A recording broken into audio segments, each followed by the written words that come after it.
In the battles with the passion of lust, there are a number of strategies, a number of ways we need to think if our battle is to be successful. We need to reflect on ourselves and what it is we're really feeling, what we're allowing to grow within us, and what it is we're doing. Many times people will excuse their lust, their passion, by blaming the women that they see in the street. Oh, they wear clothes that are so different to the past. They dress inappropriately. It's the summertime. Look how they're dressing. Do we not hear in this excuse the voice of Adam when he said, "The woman that you gave me, she led me to sin"? We must take responsibility for our lust, for our passion, for the things that we do. We cannot go blaming others. When we confess, we're told never to confess the sins of others. It is always our own sins that we confess. So what kind of confession is this when we say, but it's their fault? Look how they dress.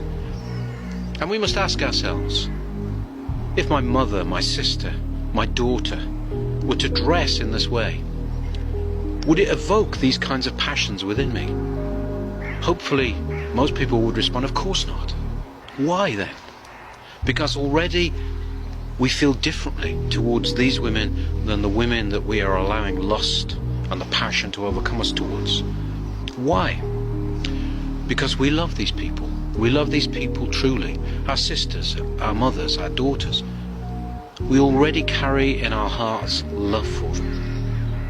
And when we allow lust to overcome us towards some stranger or even somebody we know, then it is a lack of love in our hearts. We must recognize it is a complete lack of love to turn somebody into the object of our lust. And we must repent of this, recognize that our hearts are unloving. We need to change how we feel towards everyone, how it is that our hearts are experiencing other people. Is it love that we are allowing to grow within us? Is it the love of Christ?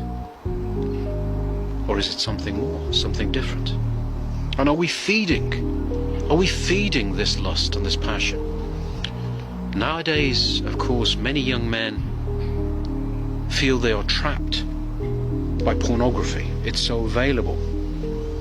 And pornography, of course, as a number of recent fathers have said, is the iconography of the devil.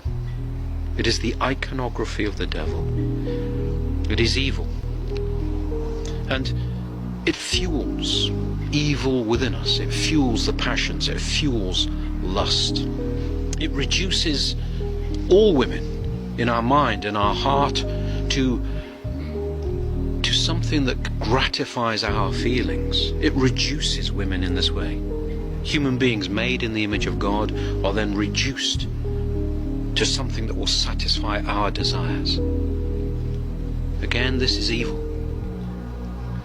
St. Isaac the Syrian says to us, whoever does not voluntarily withdraw himself from the sources of temptation will involuntarily become the slave of sin, will be captured and taken away by sin, he says. So let us look at what St.